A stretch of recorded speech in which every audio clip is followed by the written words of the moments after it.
وای چې لقد نه کده هر څومره چې ګای ګیله مې نسته لقد نه د که هر څومره چې ګای ګیله مې نسته له خویه د واقع چې وڼکای ګیله مې نسته چې درته ویل خلکو مخ چې بې اختیاره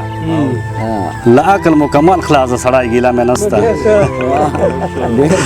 وایي په غټې تنې نه ده چې به غټ وي عقلمند وي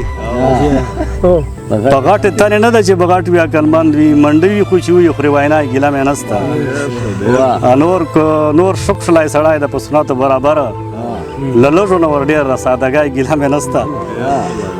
لوډینګ یې ته په یوه ګوته ګوټکا غنم ورولي لوډینګ یې ته په یوه ګوته ګوټکا غنم ورولي طاقت چې د ساتلی د زمرای ګیله مې نسته ړندي بعضې محکمې پیژندګلي چې رماني صاحب ړندي بعضې محکمې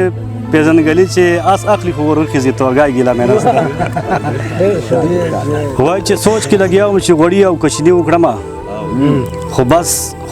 تنګ شمه خپل ځان له خودکشي وکړم او زما په 200 روپو د ټولې ورځ مزدورۍ کور له خواړه واخلم که زوی له دوايي وکړم او دا څومره ورځ ده چې بچي په دغه خیال ودوم عباد صاحب دا څومره ورځ ده چې بچي په دغه خیال ودوم په تش دیګي پسې د اور هسې پوکي وکړم او پریشان صاحب شعر ده چې اخري وایي زه به د خپل ځان وینې خرڅ کړم ترینه سبا زه به د خپل ځان وینې خرڅ کړم ترینه سبا بچي تا له به اختر پورې کالي وکړم مننه وایي چې چګوی لا دیوار ستا رماني صاحب چګوی لا دیوار ستا خو دا ومنه هر غره د پاسه لار ستا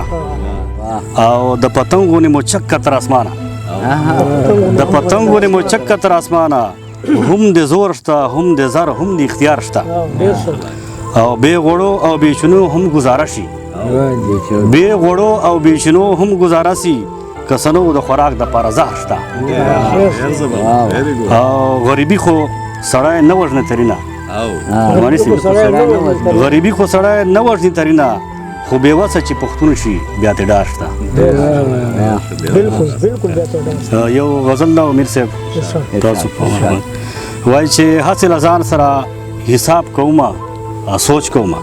هسې له ځان سره حساب کومه او سوچ کومه چې دا به ټیک او که خراب کومه سوچ کومه او وایم چې داد ورکم که شي ډېرې روپۍ ورکمه وایم چې داد ورکم که شي ډېرې روپۍ ورکمه له یوې ماشومې نه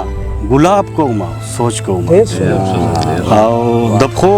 پیزار او د کور لوښي خرڅوم په کباړ پریشان صاحب وایي د پښو پیزار او د کور لوښي خرڅوم په کباړ په دې بچي لرې کتاب کوم